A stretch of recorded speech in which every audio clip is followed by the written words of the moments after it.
Hey there, my name is Chris Acton with Acton Creative, and this is a handwoven experience. And in this episode, well, it's a love letter to the loom.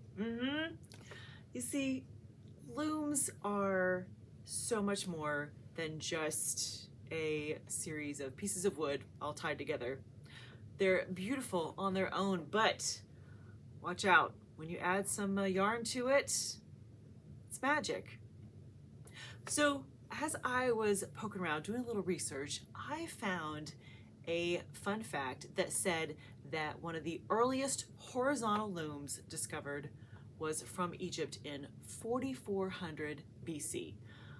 Okay, let's think about that. 4400 BC. We've always had a need for weaving and for looms, right?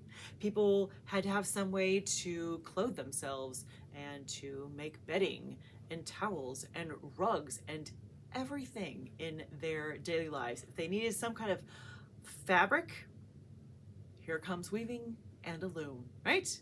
So imagine how much better it got in the Industrial Revolution, 1700s, early 1800s, when John Kay came through and created the flying shuttle. Now, don't get me wrong, I love my manual loom, where I'm throwing the shuttle myself, I'm manipulating the shafts, all those things. However, I am not in charge of making sure that I have towels. No, that is not me. So I can't imagine how much life got better with the invention of the flying shuttle.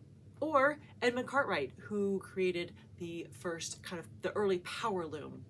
And finally, Joseph Marie Jacquard, who created this punch card system, which is kind of like a player piano that you could program it so that your shafts would lift and lower in a certain kind of sequence. Imagine how much better the whole weaving process got, how much faster we could do things, how much easier. And with all that being said, I think it's still amazing that we have so many different varieties of looms. Yeah? I mean, I have a floor loom and a table loom, but there's so many other options too. You could have a rigid head loom, you could have an ankle loom that is great for bands and straps. You could have a backstrap loom, which is still used worldwide. Backstrap is a loom where part of it, one end is under something heavy and the other end is attached to you. Think of how portable that becomes.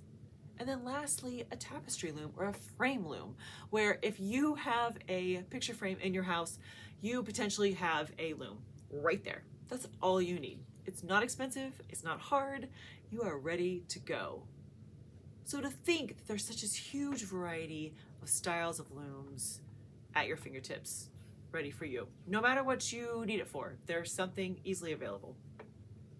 But I also love that the loom has kind of wiggled its way into some kind of current entertainment. Do you remember the episode of Big Bang really early on where Sheldon decides that he's gonna weave because he's not doing science? Great episode. And then of course there's the Angelina Jolie movie called Wanted, where it's spies that send messages through the looms and the fabric. Okay, come on. Spies and looms together? It's a match made in heaven. Well, something like that. Anyways, I just think that the loom is just a really important piece of equipment. And where would us weavers be without it? Well, we'd figure something out.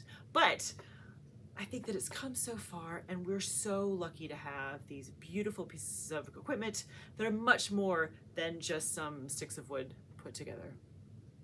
So if you are a loom owner, which I'm guessing most of you are, let me know in the comments what kind of loom you have and why you love it. And if you don't own a loom yet, I hope you consider it because you won't regret it. It is just, it's the gateway to an entirely amazing new world.